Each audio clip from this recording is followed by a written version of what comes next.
Drums and Rums, where the backbeats meets the spirits, episode 73. Tonight we're here at the Twisted Tuna in Jupiter, Florida, with my guest is fellow South Floridian. If you're looking for a strong and true Florida rum, this is the podcast for you. I'd like to welcome to the podcast Chris Hall of Noxx and Dunn Rum. How you doing, Chris?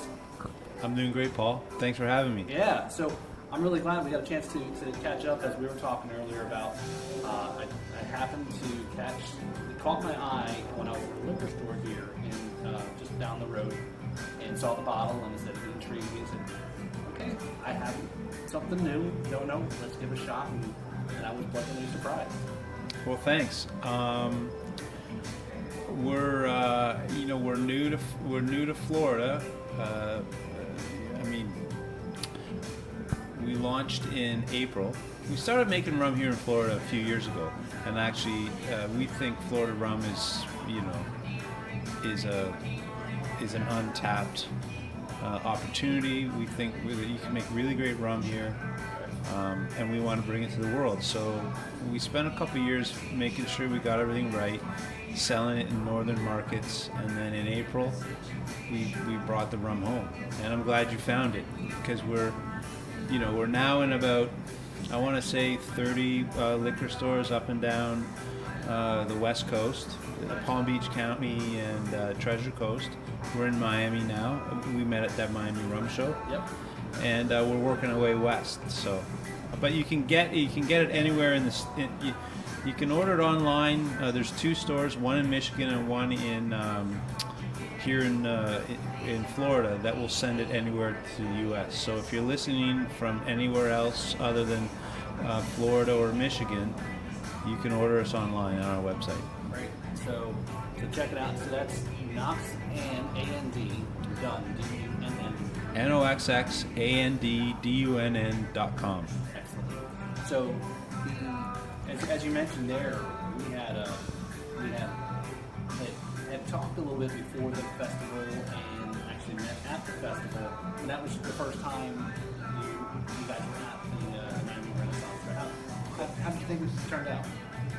Oh, we loved it. I mean, we were really excited to get to the festival. We wanted to do it in the, in years when we weren't quite ready, but we wanted to wait. And had a great time. It was interesting for us because a lot of the things we do are pure wine and spirits festivals, beer and wine festivals and spirits, and we do really well at them. We have the biggest lines. People are excited here in Florida about a Florida rum, a Florida product. Rum drinkers, but also bourbon and tequila and vodka drinkers. So we wanted to see how we would do with pure rum enthusiasts, and we're happy. We were happy with the result. I think the rum enthusiasts have embraced the product. It's a nice, clean, dry, a little bit unexpected taste profile, but people are enjoying it. So as we were talking earlier this evening about the train, but it's always going, right? It's either the train or the bridges. Yep. You can't hear the bridges though, right? The joys of living in Florida at nighttime. The train and the bridges every half hour goes up. But yeah, I think that was important. We were talking earlier about how taking it to those who maybe are novice or not as immersed in rum, and then taking them to the festival where it's nothing but rum focus. Yeah.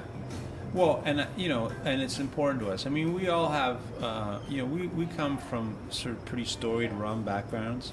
All of our team came from Appleton Estates. We know quality rum. We know what rum lovers are looking for, and we wanted to bring something, that would open the door to rum. That's our idea. So, again, we've had some favorable reviews from rum bloggers, but this is the first big rum only show that we went to, and we just wanted to we want to know what those people think, because it's important. I think Florida rum is a new idea, despite the fact that it might that there's more sugarcane here than anywhere, and we just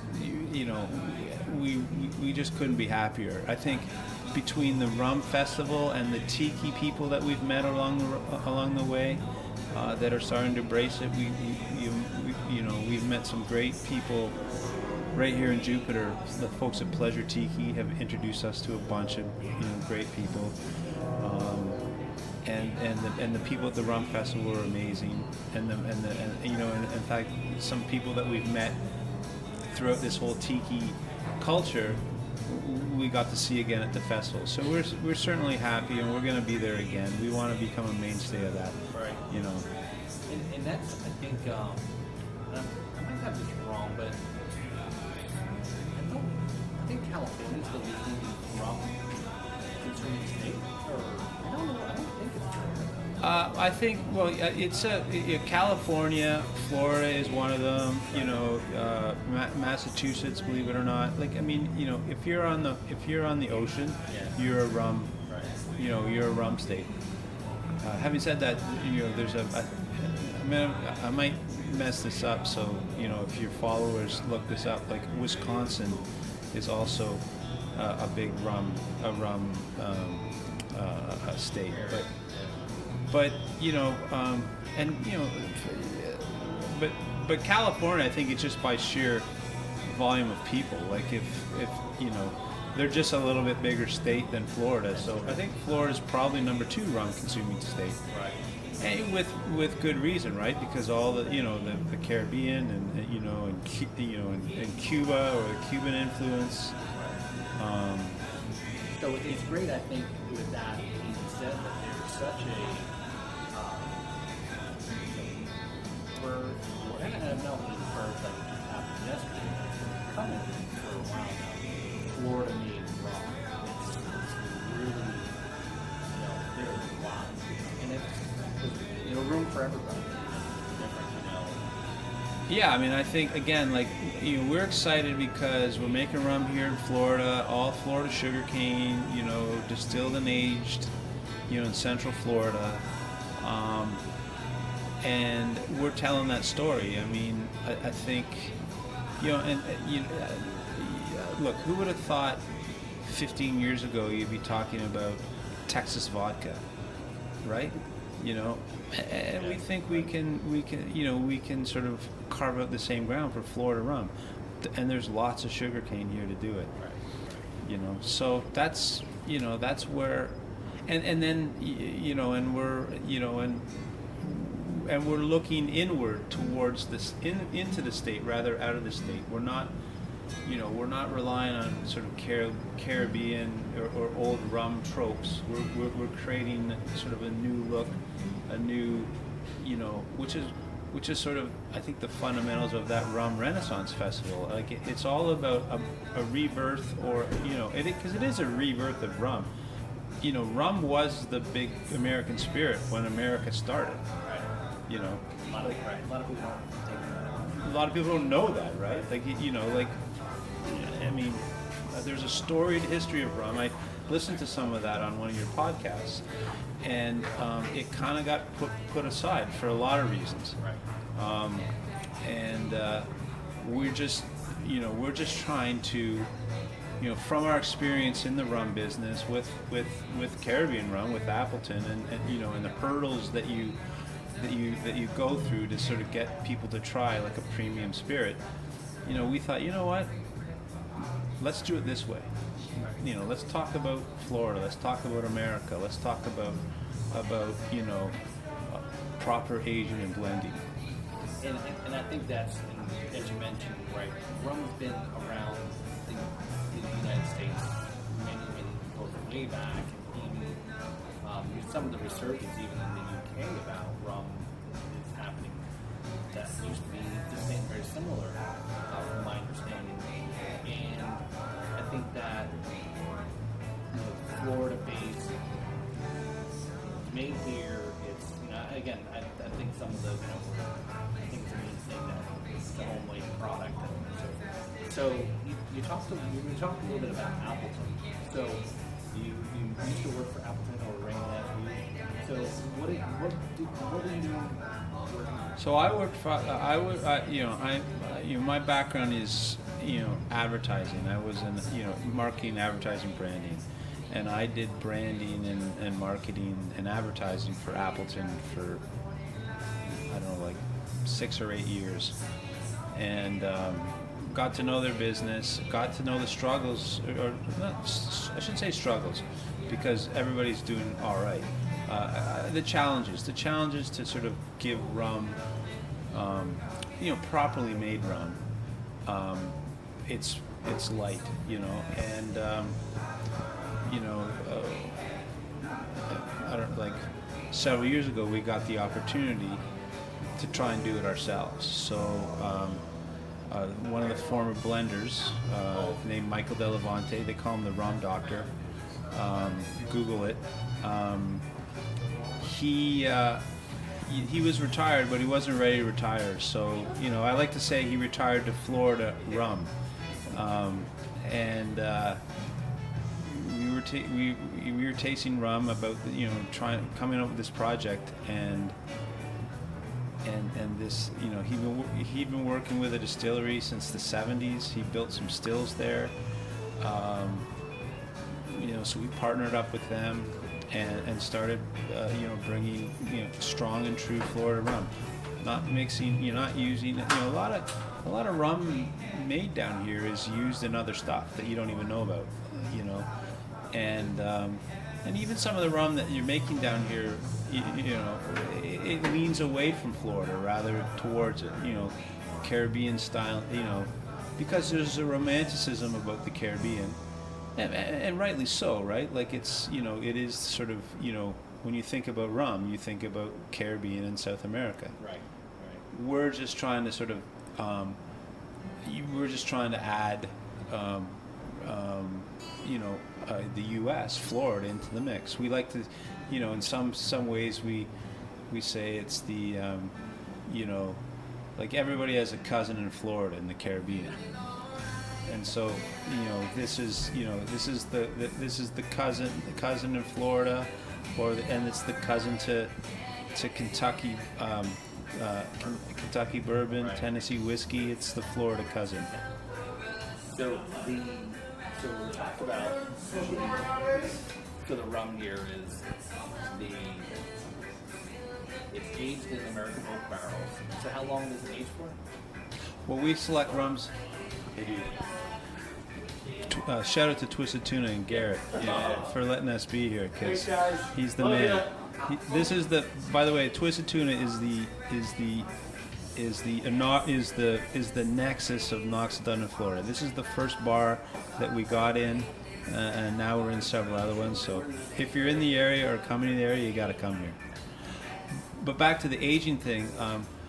Our original blend is a blend of rums aged between 2 and 4 and 5 years.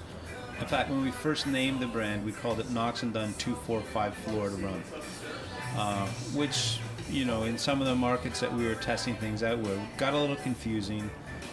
The real story of the liquid is the fact that we don't add anything to it. All the flavor you're getting is coming straight from the barrel. So now, when we launched here in Florida, it's called Noxx and Dunn Straight Barrel Florida Rum. That blend changes, depends on the barrels, but but we're pretty, we're pretty adherent to making sure we don't have to do anything to the liquid to do what we want with it. Meaning we don't. If it comes out lighter, that's just the way it goes. Or we blend, or we blend it to light. We blend it with aged spirit rather than some of the things that you can do to achieve your result. And some of that's just the natural effect, and you just let it do its thing. Well, we got a great blender, so we like to say it's perfectly aged and expertly blended. You know. So so where'd the name come from? Well, it's kind of a cool story. Well, I guess it depends on what you think is cool. So we obviously wanted to have a nod towards Florida. We also wanted to have, a relative, kind of sort of a beefy American name like Jack Daniels, Jim Beam, Levi Strauss, Harley Davidson. So whenever we developed a name and we're putting it against the wall, it had to stand in line with all those brands. We wanted to, because we wanted to highlight the American roots. So the rum is from Polk County, Florida, which is named after James Knox Polk, the president of the time, and the very first governor of Florida, when Florida became part of the Union in 1845, was William Dunn Mosley. So that's what Noxx and Dunn are. They're the middle names of the president and the first governor of Florida. Now properly it's KNOX for James Knox Polk. It's a little bit of we were looking at it. There was some things that we didn't like about the K and D and Knox. I mean, in all honesty, there was some trademarky things that we would have had to jump through. We probably could have, but Douglas, one of the other guys on the team, also former Appleton, he goes, "What if we did this?" And we dropped the K and add the X. The double X double N looked great. Some symmetry. It had design-wise, there was some symmetry, and also it just had. It was just, I like to say there's a little bit, there's a nod toward history, but there's also a little bit of Haagen-Dazs in it, because as you know, Haagen-Dazs doesn't mean anything, but we all think it means something, So that's kind of where the brand. That's the sort of the, and with in a kind of, I guess serendipitously. Those two guys actually were friends. They went to college together in the Carolinas somewhere. We found that out later through Wikipedia. So it has that kind of double-barreled American name with a little bit of the right amount of history, but an equal amount of creative license. Now, how did you end up with the coloring for the brand? Well, it's interesting because if I show you a bottle from our first iteration, it's not as, there was many colors. I mean, we wanted orange, orange, Florida, sunshine. Right, orange. Yeah. But there was layers of color and even some foiling on the brand that in our initial, in the initial kind of, it almost took away from what was in the bottle. Like it was too busy. So we just decided to kind of, when we simplified it to straight barrel, we also simplified it just to the colors, orange and black. It feels more, it's more in what, it's more representative to what's inside the bottle.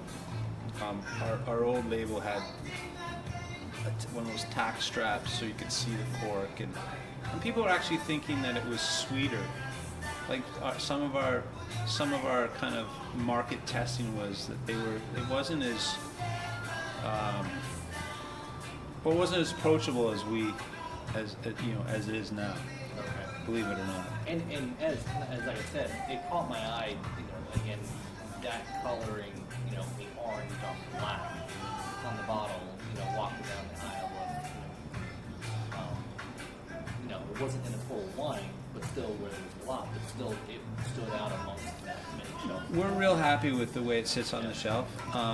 We're especially happy when it sits, kind of in between the rum aisle and into the whiskey aisle, because each one are going to kind of pick it up. Right. But yeah, our recipes, our our blend is so simple. We had a complicated label, which ended up complicating things. And now we don't. Now we have a nice tight, we're really proud of the work we've done, and that's why we kind of explored these other markets that knew Florida, that love Florida, but weren't actually Florida.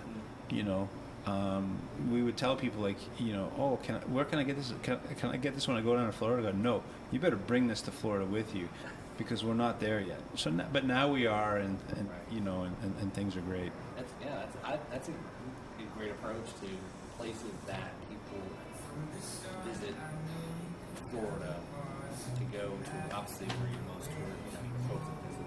So that's great. It's like Canada, right? What's that? Like Canada. In Canada, right? That's we some of our team is in Canada, and we explored that market because especially on the between sort of on the east side of Canada, Ontario and Quebec, they have a massive affinity for Florida, right? And so we wanted to make sure we wanted to test it out and see how people reacted. So and that's where and those are the places where we learned just the little things that we needed to do to make sure that we had the right thing coming home, because this is a competitive place down here. There's lots of rum, there's lots of and there's lots of other great spirits, and there's we didn't want to. We just wanted to make sure we were doing the right thing by the rum, right? To make sure that we could get it in get in people's hands. Right. And it's look, all the packaging and so forth. It's got to be good to stand up and to be hold its own. And that's one thing I wish that ABC Liquors, Fine Wine and Spirits, whatever it's called.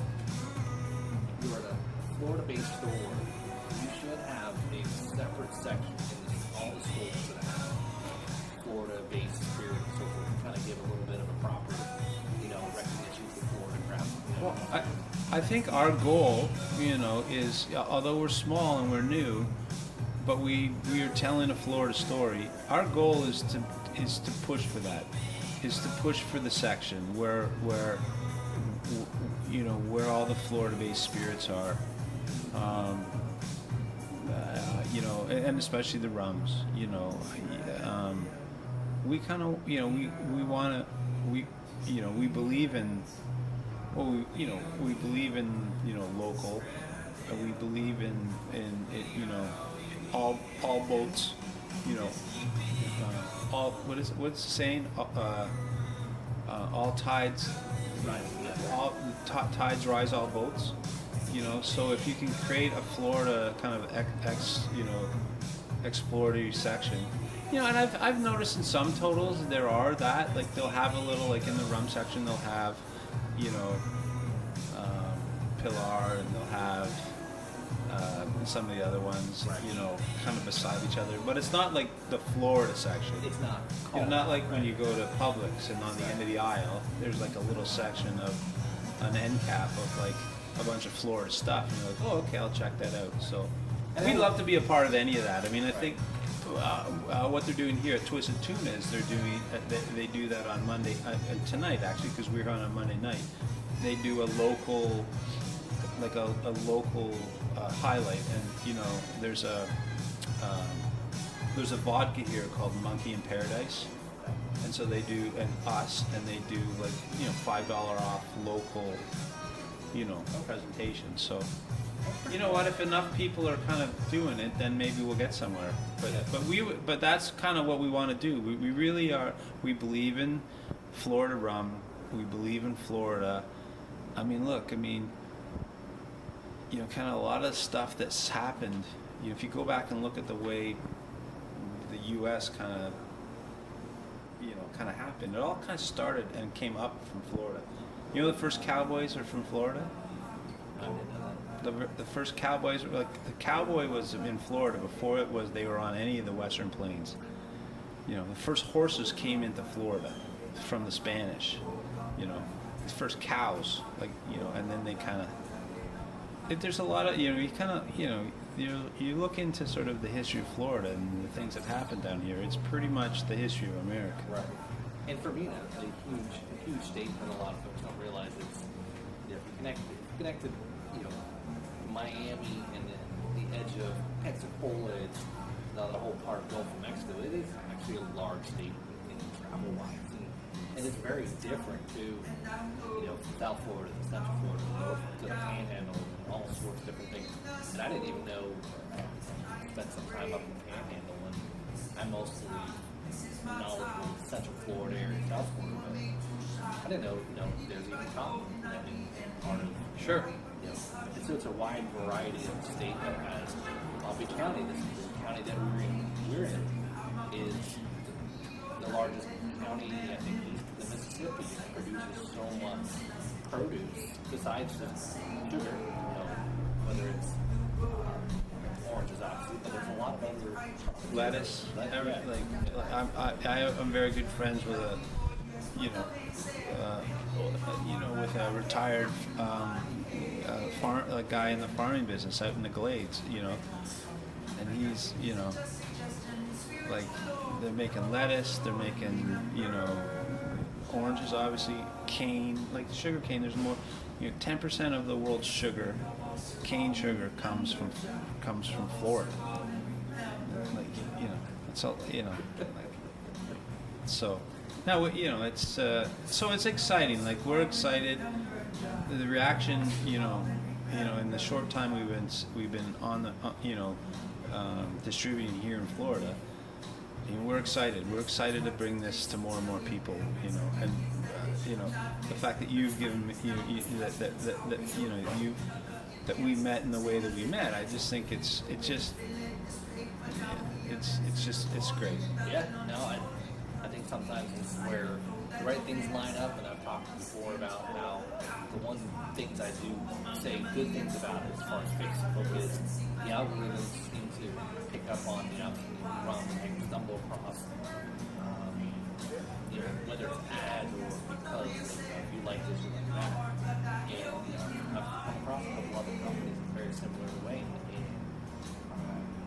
And me too, as well, because you know, I'm more aware of, you know, because we're active on social media, you know, and therefore I get to see all the other spirit companies that are, you know, doing their thing. So it's cool. You know, the spirit game is you know, you gotta have, you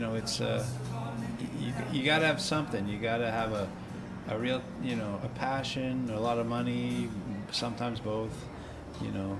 You know, but it's you know, we're pretty proud. We're proud of the team because we're all rum lovers. We've been in the business. We understand, you know, the things that are going against it, but we understand the things that are great about it, about all of the producers.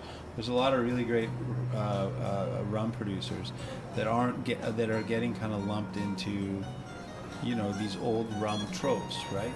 You know, like we talked about it, you know, earlier. It's our little pre-show at the bar. Sipping on the cocktail. Let's talk about that.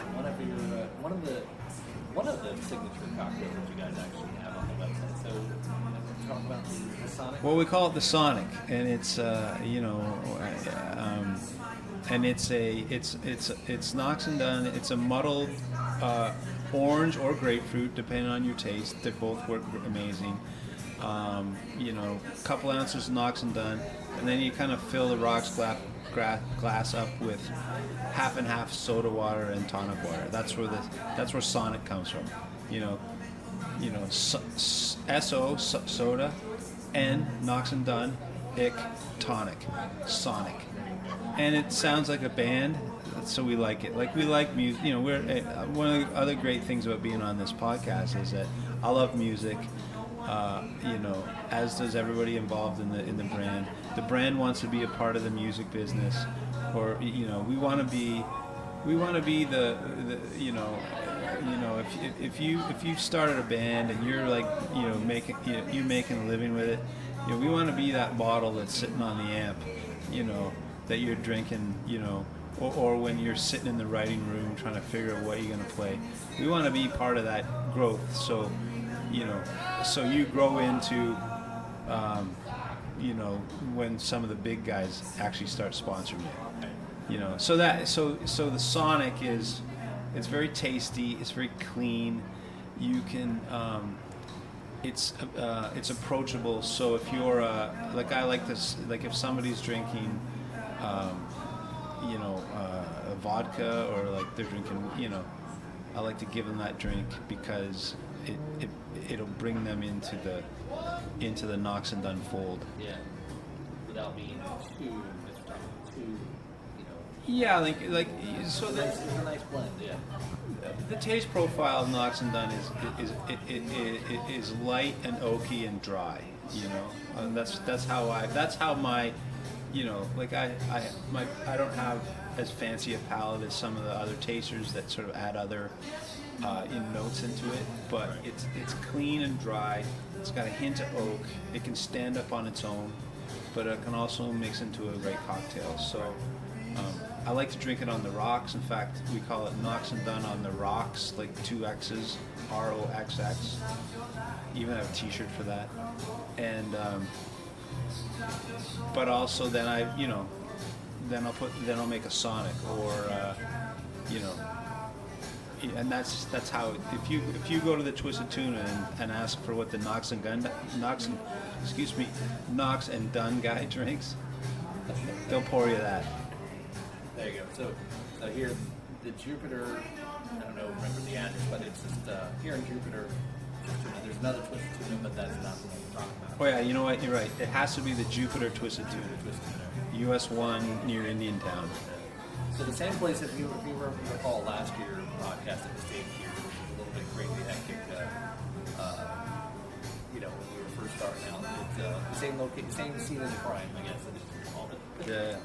So Chris, going back to while you were working at Rain Nephew, what's something that you learned from the years there that you call upon what you're doing now? Well, I think we learned. I think one thing we learned, and it's why we started Noxx and Dunn, is that you have to embrace new. You have to embrace new ideas in order to open minds, and that's why we're here. I mean, bringing Florida rum to the fore, rather than kind of just using it and burying it into a different story that's more more classic in its approach.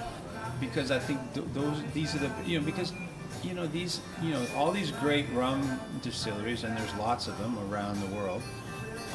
They have tremendous traditions, and sometimes they hold on to them too much, and go, well, they're going to come to us eventually, and you know what they do? They will, or they might, or whatever. But if you can go, that's the biggest learning. It's like, do something, and stand for something that's true. We want to be transparent and true. Strong and true is our mantra. Live strong, live true. Be honest with what you're doing. Strength in character, strength in spirit. 43% or 86 proof is our base blend. Which we think is the way to go. It's got and that's why we can create such a flavorful, dry spirit that has presence both on its own but also in the cocktails. So we started fresh with some real pros with lots of expertise, and kind of we're serious about the product and not as serious about everything else, and that's the one thing I learned is like, don't hold on to the things that sometimes can hold you back. And I think that's where, these legacy, where, and again, like, they're all very successful brands, Right. but they're, you just watch, other categories, and not even as high quality in the product, kind of almost blow by them. And I think that's right. Is if you being cautious about being very well established and moving off some of the well established long time companies, don't take that other, because it can be seen by those that the community or enthusiast or the purist but they're probably the ones who have the best opportunity because they have many years of. Well, they make a great product. I mean, like, And it's kind of a little bit different, so it seems to be a double-edged sword in that sense. well, I'll give you a good example. Look at a brand like Plantation. They came out of nowhere, and now they're, because they have a good idea, and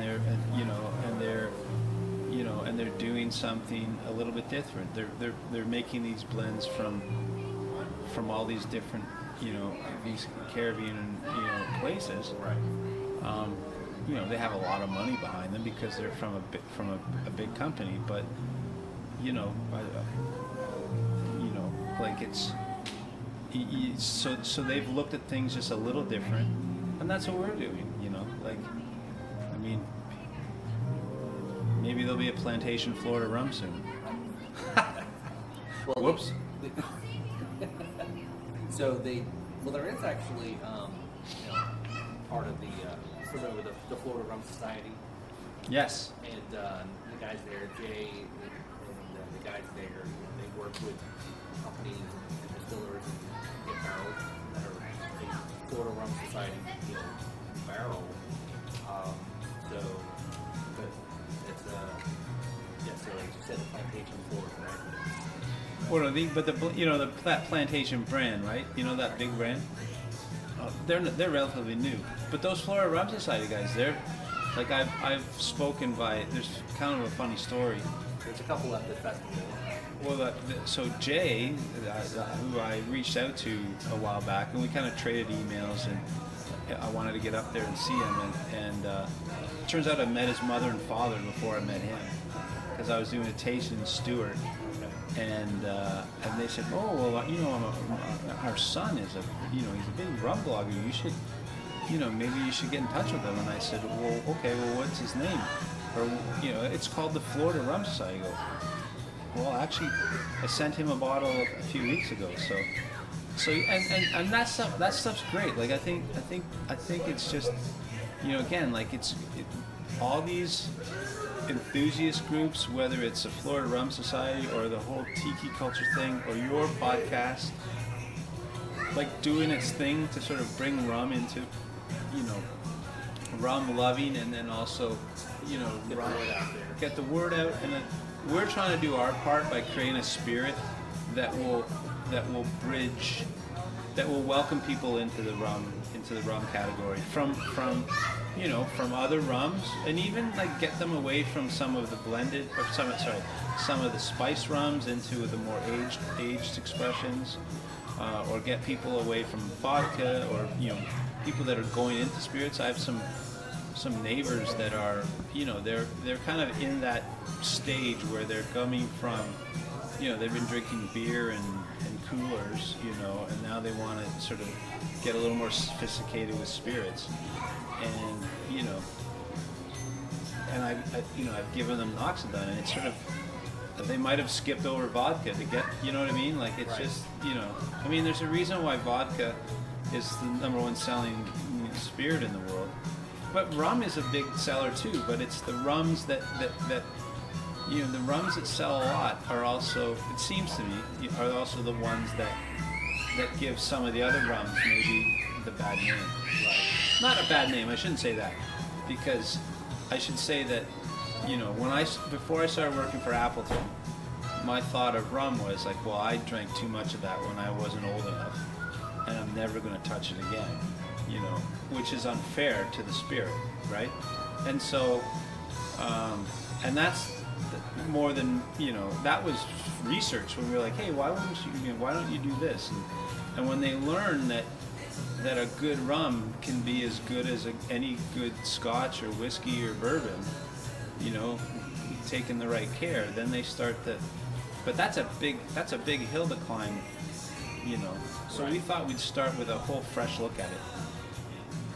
So you mentioned a couple of cocktails and also music. So let's talk a little bit about that. So we're talking about one of the other signature cocktails out there is the Florida Mule. So this and also, you know, it'd be a great band. So would we think that is a government mule cover band that's based in Florida? Well, I don't know if we'd government mule cover band, but we'd certainly play some of their tunes. I mean, we would roll into that kind of jammy, sort of southern rock, you know, country rockish kind of vibe. I mean, Florida Mule is the name of a cover band if we ever have one.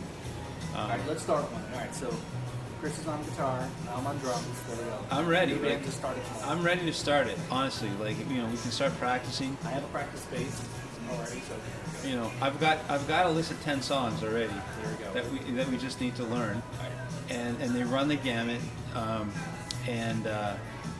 But yeah, like we love music. We love all music. You know, I was telling you before. You know, I think it's, you know, as long as it's kind of honestly created, and and everybody's playing the instruments, and it's not overproduced. It's genuine, you know, and I think that happens in all genres, right? Like whether it's rap, hip hop, country, you know, rock, you know, whatever, you know, even if it's like, you know, spoken word poetry. But yeah, the Florida Mule is Noxx and Dunn, ginger beer, some sort of juice, you know. Classically, it's lemonade, but if you throw in like a peach mango, or any sort of like juice, you know, that cuts the ginger beer, it's delicious, you know.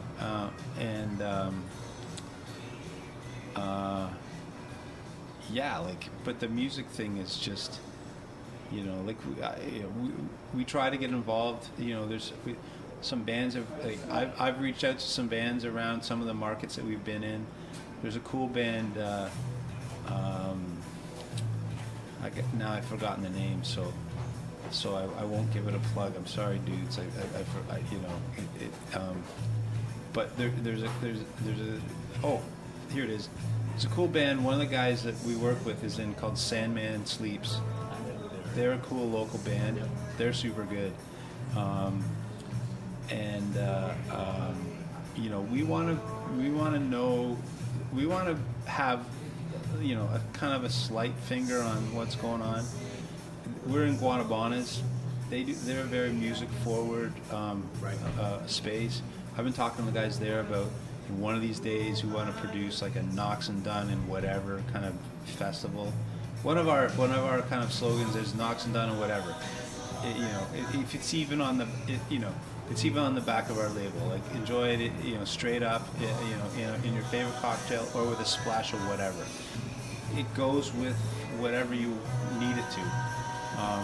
And so, you know, one of our sort of lofty dreams is to have like a Vans Warped Tour like festival. Maybe it's called the Noxx and Dunn whatever festival. Maybe there's a better name, but it's about bringing people together, you know, smashing genres, right? You know, like, you know, and you know, and just for the love of it, right? And there's, you know, and I've talked a lot about on the podcast and various guests about how, you know, with COVID last year, lockdown, that there is a circle of life, symbiotic relationship between, you know, the spirits business, the restaurants and bars, music, that you close down the restaurant, the bands don't have a place to play. You don't have a place, you know, people come and consume your spirits. Now again, last year we got a reprieve from the government will allow alcohol to ship to your house, so everyone became alcohol aside. But yeah, there's that relationship, and I might have somebody I want to connect you with that has, I think, some other similar ideas about. Sure. Yeah, I'm down. Like the one thing that we try and do is, because we have a pretty good team of people. So we have good scientists, we have good sort of kind of Salesforce people, and we've got good marketing creativity. We can act like we're a bigger brand than we are, and and we try to do that where we can. We're launching a merch store soon. Where people are. It's a little chilly, so I don't have my cool T-shirt open. But we've got when we're at events, wearing our gear, people are like, hey, how can I get one of those shirts? And I'm like, well, if you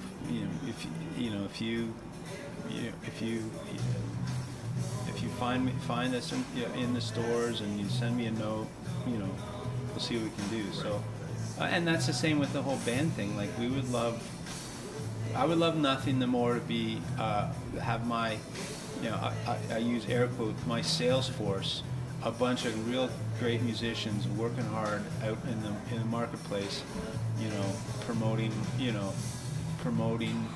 and drinking my brand. I just think that would just be amazing. And we're starting to sort of I had a guy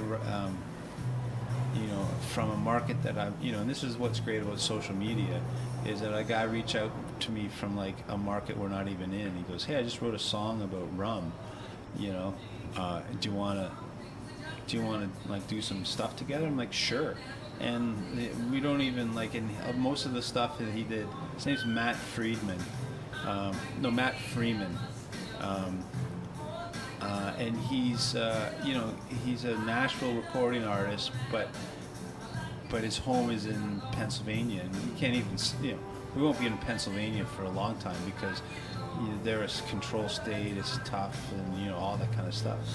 But you know what? I sent him some rum, I sent him some gear, and whatever. It's just because that's what we I'd rather be part of that story, Yeah, and it's right. You're building the community, the army, or the folks that will go and keep pushing forward, which is great.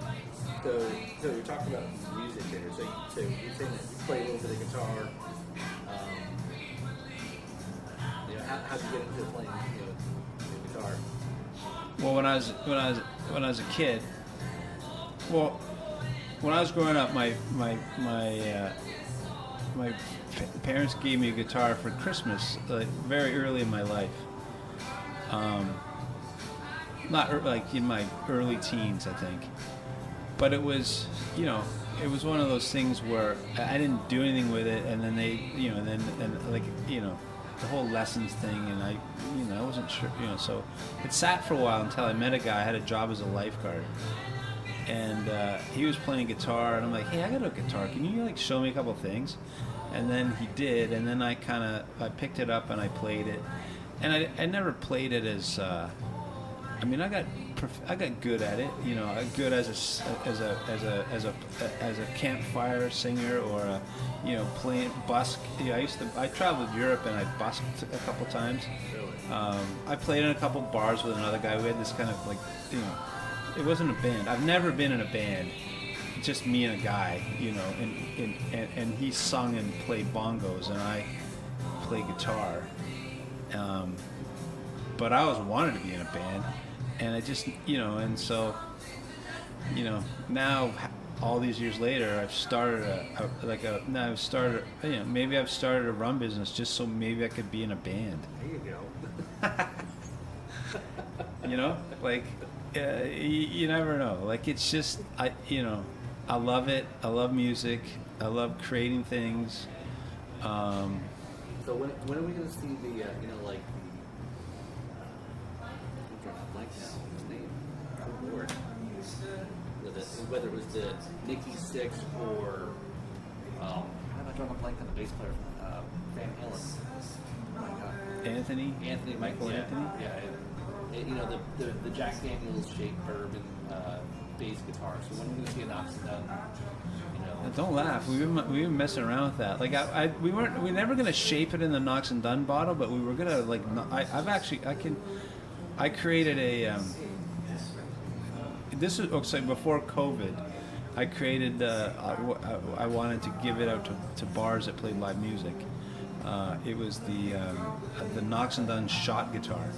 So you know, like the shot skis. You know, like if they have snow skis and they put shot glasses on them, Okay. so people like drink shots. Right. So I designed a guitar like with all with a wrap on it with all my logo, and on the back there was shot glasses. So you and I would have a shot. So there'd be one shot there, and there'd be it could only be two. It wasn't long enough, and I used a kind of an acoustic guitar. So I put a shot glass on the head and a shot glass on the back of the bottom. So you can go like that, but you could still play it. So you could be playing, so it was all functional still. So you'd be playing your guitar and go, hey, let's have a shot. And, but then COVID started, and you're like, you're never gonna do that again. I have a buddy who probably would be very much down into that. Very into some interesting playing of his guitar.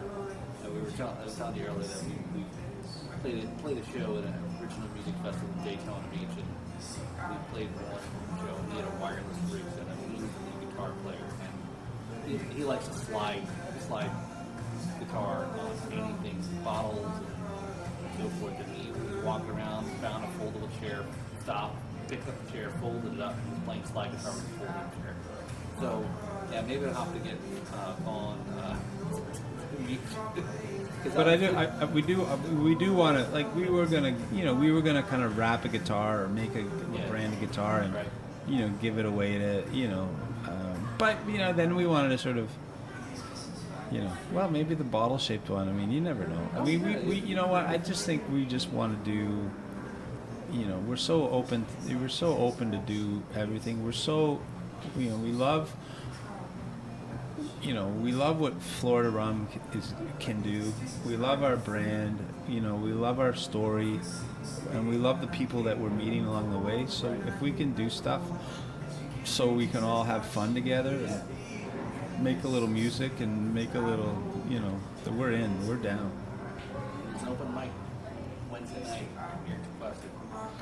See, did I tell you that one of my plans was, again, this was just before COVID. I was. Yeah, it's been a long time since I've been playing a guitar regularly, so I picked 10 songs, and I started to learn them all. And each song was going to have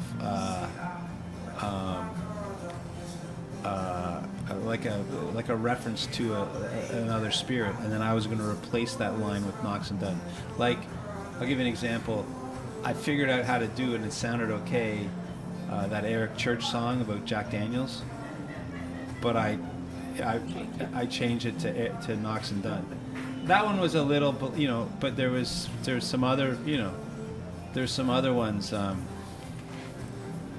I forgot. I didn't realize we were going to talk about this because I would have remembered. They run the gamut, like between kind of rock songs, or they mostly kind of lie between sort of rock and and kind of country rockish kind of stuff. I mean. There was a couple of rap songs I was going to try and sort of, because like Brass Monkey by the Beastie Boys or something like that. Like, well, instead of sipping on gin and juice, right? Exactly. See how easy that is, right? We're going open mic. Yeah. So, but that was the idea. I was going to go and do these open mic nights, and then kind of talk to the bar and go, look, people buy Noxx and Dunn, like. I'm going to be mentioning it up on the thing. But I did practice, and I got, I got back to something where I would actually do it, but then you couldn't go do it. Yeah. And that's the thing. They shut down last year. It was really tough changing things up there. All right, cool. So, So as we're starting wrapping up the podcast here, Chris. So there's a segment here. So as you said, you've listened to the podcast, so this is part of the questions that first thing that comes to mind. Don't overthink it, and so forth. And 4 steps or less. Okay. So these are usually yes or no, or this or that, or something to that effect. Okay. So, all right. So 4 steps or less. Neat or on ice? On ice. Okay. For me. Yep. Okay. So 4 steps or less. If you could start all over again, what would you do differently? That's a lot of things are not for public consumption. Okay, fair enough. It's 4 steps or less. Skinner or Allman Brothers? Oh man, you can't pick either one of those. I guess I gotta go with Allman Brothers because they kind of like Skinner came from them. I mean, they're all Florida boys, so I gotta go for all of them, right? All right. So some of these questions do kind of be hard ones for folks that they ask them.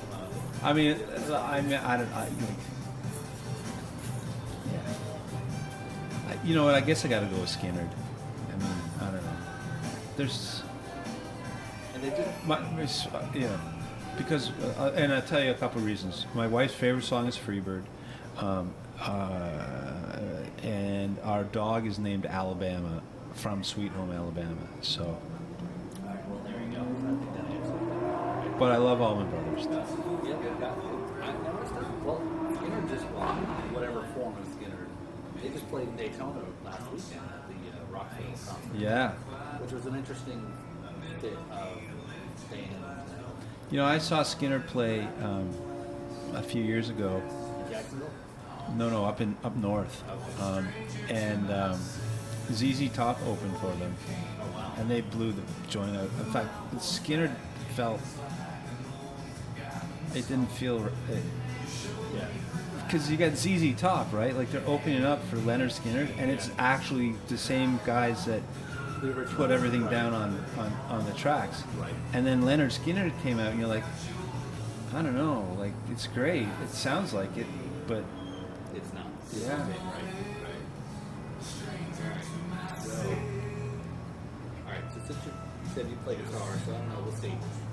What's your Mount Rushmore guitarist? well, Hendrix,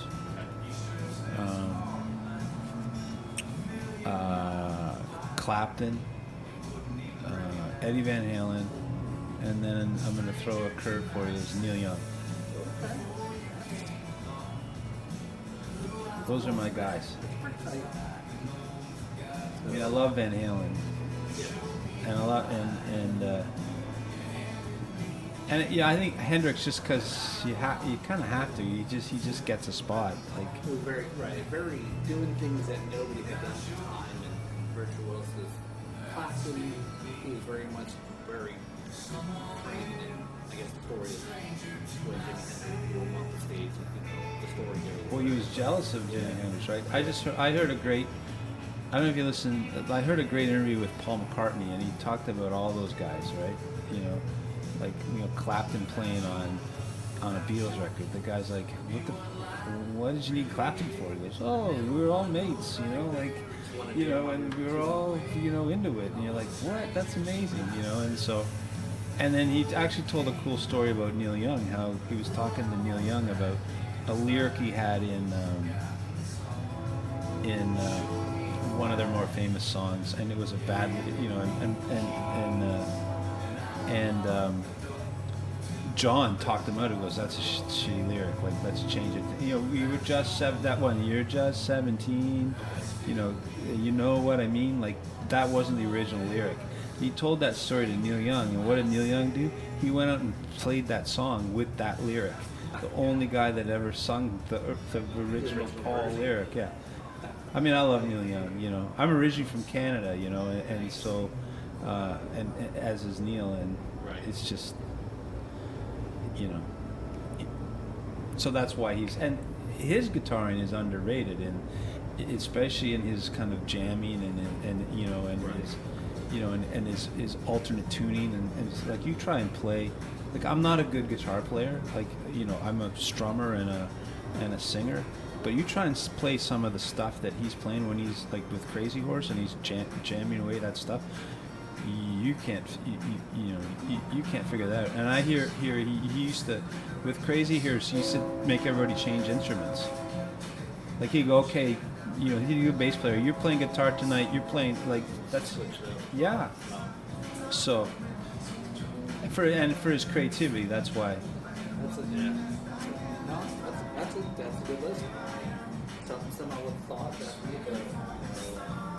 again, Neil Young was definitely one I wouldn't expect. But I think they all stand on their own. So. What's yours? Have you said that? I don't know. I haven't heard enough podcasts. Did you put yours out? Have you put yours out there? I have not put mine out. Is that against the rules for me to ask? So maybe want to come on your podcast. Maybe next day. Okay. That's cool. I'm just. No, I had. I don't know. There's somebody asked me a question recently. I think actually it was after the Rum Festival. We were hanging out and somebody asked me about desk concert items. You know, and it just said I saw Paul McCartney 30 years ago down in Miami, the Four Seasons. And again, it was a movie. It wasn't cheap, but it was one of those items. And he still put on a good show. He's not busy. But I thought then again afterwards, the concert I really think was one really blew me away was seeing the Roots play something. Oh, I love the Roots. And they played solid for another 2 hours straight, didn't stop, you know, where bands take a break. They just played one song right on to it. And Questlove great. He's the best. So into other things. He's such a talent all around, right? Yeah. So, yeah, I don't know. As a talk with more drummers and learn a lot more, especially guys that are like jazz or product that are some of the old school, like everybody rich, Floridians, Well, Charlie Watt too, right? He just passed away. Like, yeah, he's. yeah. There's something, and I just had shared a video or a TikTok onto my Instagram. A friend of mine's friend, and he did a TikTok video of why Ringo was like a super power. Now he could have just played the song like this, but he played it like that, and it totally very underrated drummer Ringo is. Even Paul admitted that on this same interview that I was listening to, because he was a great drummer, but he was also like, you know, the way he explained it is like when they were writing songs, you know, they would want to. I wanted to go like this because, you know, Paul, like no, I don't know if they all didn't, but nobody read music.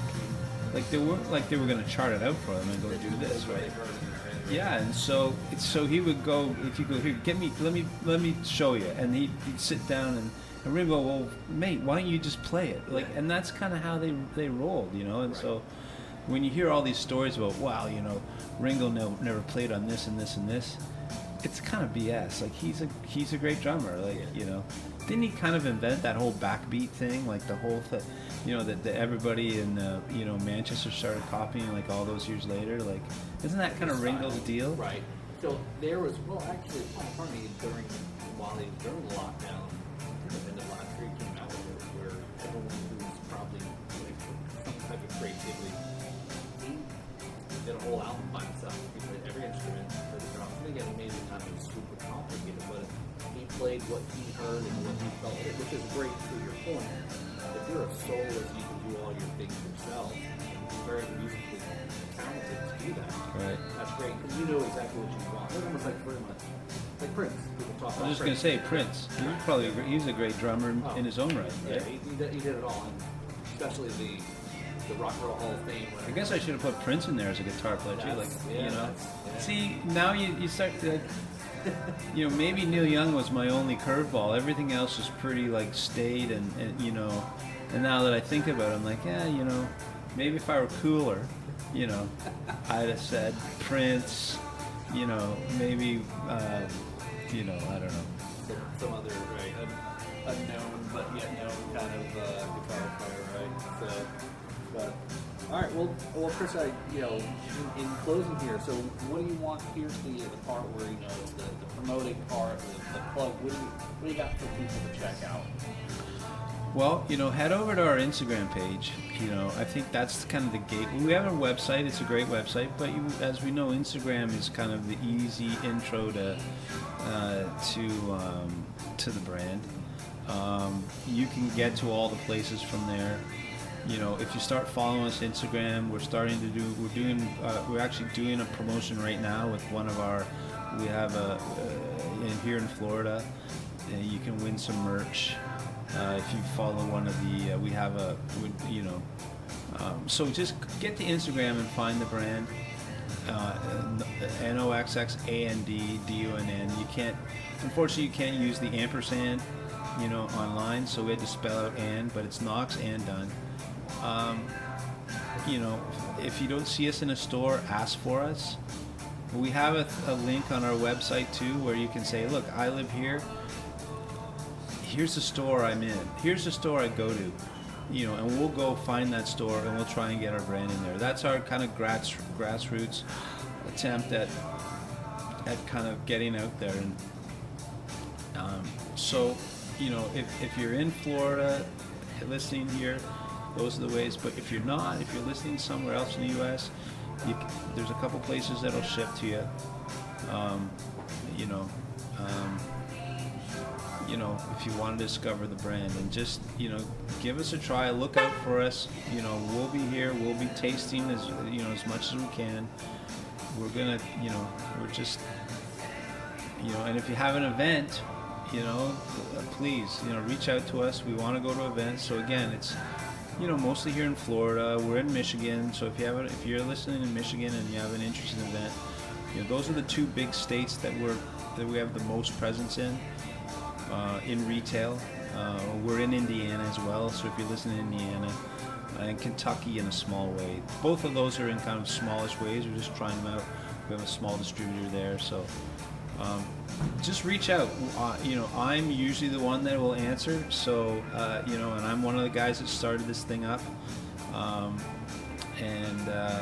You know, give us a shot. We're well priced. We're, you know, it's, you know, you're not, you know, we're a, you know, kind of a $20, you know, entry level spirit, priced in the same place as some of the rums that are comparable to us. But you know, I think we're a little bit. We actually taste. We taste a little older than we actually are, just because of our expertise in blending and aging. If you're a bourbon lover, you know, and you're drinking things like Bullet and you know, lighter whiskeys like Basil Hayden, you know, we're $10, $15 cheaper than that. You know, we could become your, you know, one of the things I tell bourbon people is, like, we can become your everyday drinker, so you can afford the funky stuff that you really want to, you know, like the, you know, like the Pappy, you know, like, you can save up for that stuff by saving $10 to $15 a bottle. So I just think that, you know, get over the barriers that you have with rum. Try us first, and then move into some of these other great rums. Because there are lots, you know, and we'll be coming out with more. Like, this is where we're starting, but we have some age expressions that we're working on. You know, we're looking at a barrel proof version, you know, for some more, so you can decide how you cut it, you know. So we're having fun. We're trying things. We want to be, you know, we want to become a go-to spirit for rum lovers, but other spirit lovers as well. Yeah, and for $20, that's very. Like you said, $20 is you know, you won't be disappointed. For your $20, you'll be happy. I think we should charge more, to be honest. Yeah, if you want to send them more money, then sure. Yeah. No. Can't do that legally. Well, Chris, I really appreciate you coming on. again, I'm glad we got a chance to, going from see the product in the store, reaching out to you, talking a little bit in person at the Rum Festival. As you mentioned, it was a really good experience, for Brandon, for folks to learn more about you, and then tonight to, sit down and do the podcast for folks to learn more about Noxx and Dunn products. And again, we're local, so I know we'll definitely be staying in touch and do some other stuff too. And I'll put you in contact, like I said, we'll talk after we wrap up that contact. So again, I'd like to thank Chris for coming on the podcast and talking about rums. Please check out Drums and Rums podcast. Give it a like and follow. Lots of other great episodes out there. Also Facebook, Instagram, and subscribe to our YouTube channel. Also our website, drumsandrums.com. And thank you all. Have a great night. This is where the backbeats meet spirits. Oh wait, before I wrap up, I almost forgot something. I'm in my spiel and I forgot. So Chris, now that you've made it through, you are now part of the Drums and Rums alums here. All right, thanks. So you're now part of the family there. I almost wrapped up the show without even forgetting there. So on the logo on the back, so that those are the only shirt designs that I give out for the guests. So and then on the back there it says our tagline is where the back meets the spirits. So Nice, that's sweet. yes. So and thank you for the shirt you gave me as well too. So all right. So I guess I'll try that again. So thank you all. Have a great night. This is where the backbeats meet spirits. Thanks all.